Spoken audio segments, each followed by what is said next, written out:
pertama itu kita pastikan pada pergelangan tangan tidak terdapat perhiasan, baik itu cincin maupun gelang ataupun jam tangan.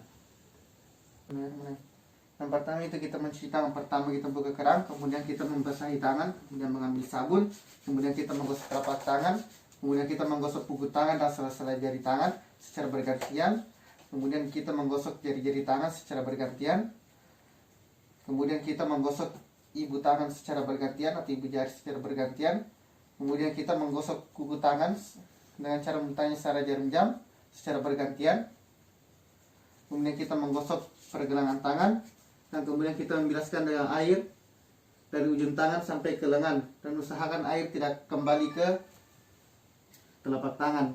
Kemudian kita mengambil tisu dan menutup keran, kemudian kita mengambil tisu kembali untuk mengeringkan tangan. Ibu, perkenalkan saya Dr. Baso, dokter yang bertugas di klinik ini. Ibu, saya akan melakukan penilaian terhadap luka ibu. Ibu, mungkin akan ada beberapa hal yang tidak mengenakan, seperti ibu akan merasakan kesakitan, tetapi saya akan berusaha semaksimal mungkin untuk mengurangi hal tersebut. Apakah ibu bersedia? Setelah kita melakukan cuci tangan dan menggunakan handscoon, maka selanjutnya itu kita menganalisis pasien. Ibu, siapa nama mata, di mana kita tinggal, berapa umur tak, kapan kini terjadi luka tak, kenapa bisa luka kaki tak, Bu? Dan kita menentukan lokasi luka pada pasien pada ekstremitas inferior, tepatnya pada femoris. Kemudian luka pada pasien ini termasuk dalam kategori luka akut. Kemudian luka pada pasien memiliki panjang sekitar 4 cm dan lebar sekitar 1 cm dan kedalaman sekitar 1 cm.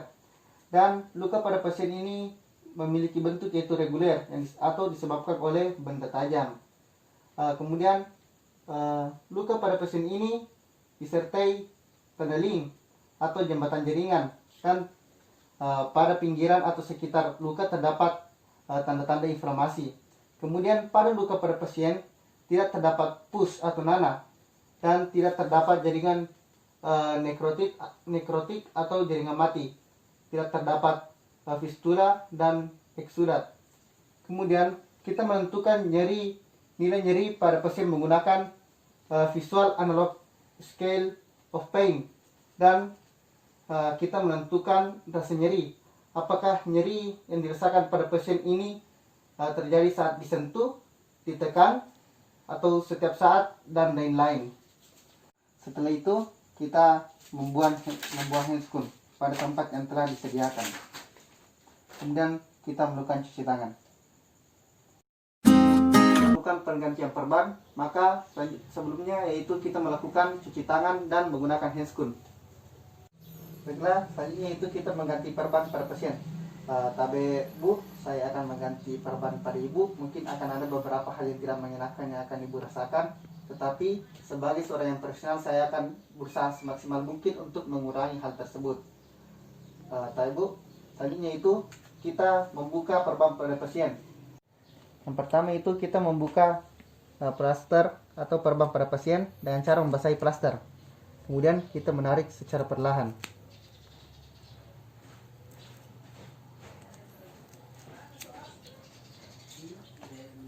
Setelah itu kita membasahi luka dengan larutan NaCl apabila lukanya lengket.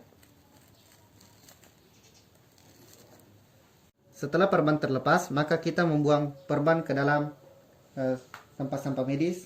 Kemudian kita melepaskan handscoon. Kemudian kita melakukan cuci tangan dan menggunakan handscoon steril.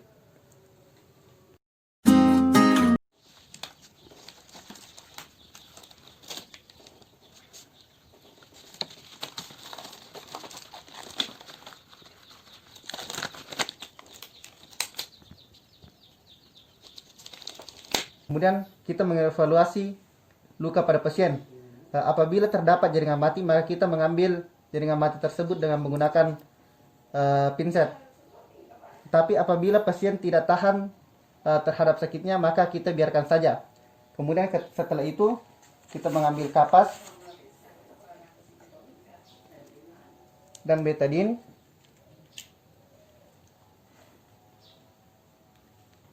Kemudian mengoleskan pada luka pada pasien.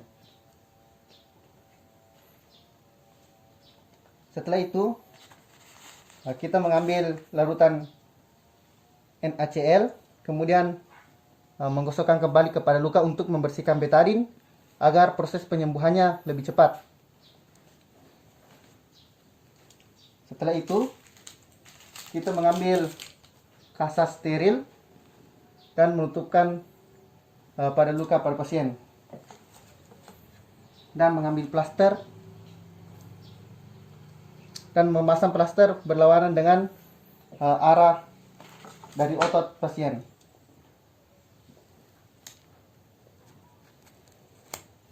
Setelah kita memasang perban, maka kita mengucapkan alhamdulillahirrabbilalamin, kemudian melepas handscoon dan membuangnya, kemudian kita melakukan cuci tangan.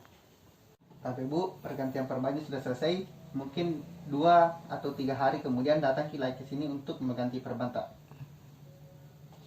Untuk persiapan obat dan teknik injeksi, yang pertama itu kita mempersiapkan alat dan bahan. Alat dan bahan yang digunakan yaitu yang pertama ampul, yang kedua yaitu spoid,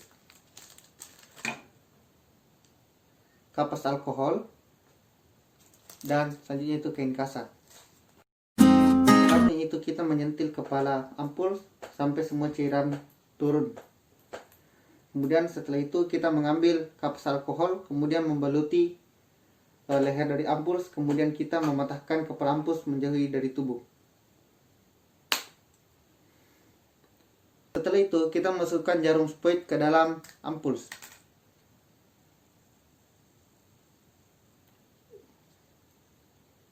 Kemudian kita menghisap cairan secara perlahan. Setelah itu kita mengeluarkan gelembung udara pada spoid dengan cara menyentil pada barel spoid. Kemudian setelah itu kita menutup spoid, kemudian menyimpannya ke dalam nampan steril yang dialasi oleh kasa. Saya akan melakukan penyuntikan kepada ibu. Mungkin akan ada beberapa hal yang tidak mengenakan, seperti ibu akan merasakan kesakitan. Tetapi sebagai seorang yang profesional, saya berusaha semaksimal mungkin untuk mengurangi hal tersebut. Apakah ibu bersedia? Jika ibu bersedia, tunggu sebentar lagi, saya mencuci tangan terlebih dahulu sebelum melakukan penyuntikan.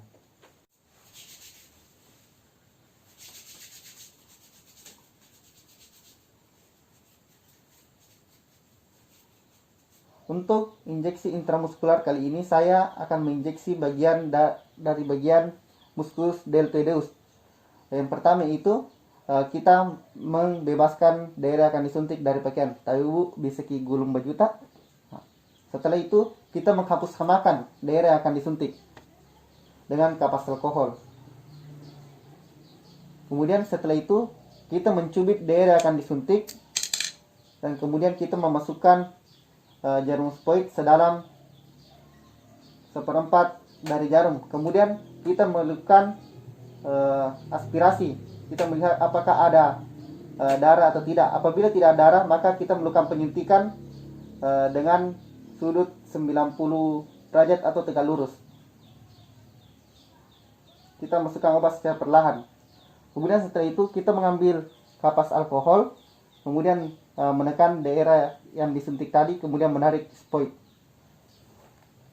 Setelah itu kita melakukan pijatan pada daerah yang disuntik sebelumnya. Setelah itu kita merapikan pasien. Setelah kita merapikan pasien, maka kita membereskan peralatan sebelumnya, dan kemudian kita melakukan cuci tangan.